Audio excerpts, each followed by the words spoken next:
Hello，大家好，我係宇常。今日同大家介紹咧就係9日7日嘅一個技術嘅法則啦嚇。咁你技術法則咧就最主要針對一啲咧弱勢嘅股票啦。咁佢就跌咗落去，咁你就想撈底啦嚇，搏佢一個有短期一個反彈啦。咁呢一招咧就適用於咧嚇一隻股票急跌咗一段時間，咁你想搏翻個撈底嘅嚇。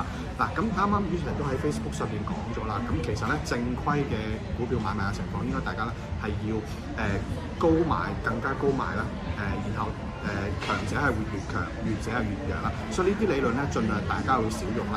嗱，咁趨勢上邊咧就係話喺個上升趨勢嘅時候跌翻落嚟，咁好多投資者其實意識咗頭肩頂啊、頭肩底啊等嘅形態啦，咁就會獲利去完結咗個 trade 啦。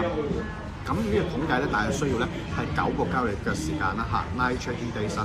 咁如果係上升趨勢當中咧，你係計一條趨勢線咧，就係話佢連續2日上升係去計算個上升啦。跌嘅時候相反亦都係一樣啦。咁你計第9日嘅時候咧，其實你可以咧差唔多咧做一個下跌趨勢當中嘅撈底嘅情況啦。嗱，詳情咧我會喺個股票班課程裏邊同大家去做翻一個解釋啦。咁今日咧用2個股票嘅例子啦。咁第一個咧就係較早前研究嘅美股 APH 啦，咁呢隻股票咧就大家見到咧圖表當中咧，其實咧佢係連跌咗咧，係去到11、12日嘅。如果呢一個法則去計算，喺12日嘅時候，股價大約122.47嘅時候咧，咁就去做一個叫做咧抄底嘅動作啦。咁現價140.24，上漲幅度咧其實咧已經係成功地咧係捕捉咗14.5% 嘅獲利啦。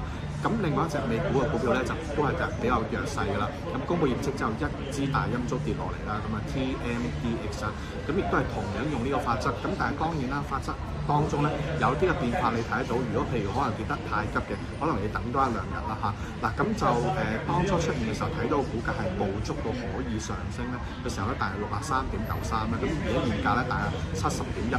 咁呢個方法咧暫時如果了結咗個 profit 咧，大約獲利咧係9.73%。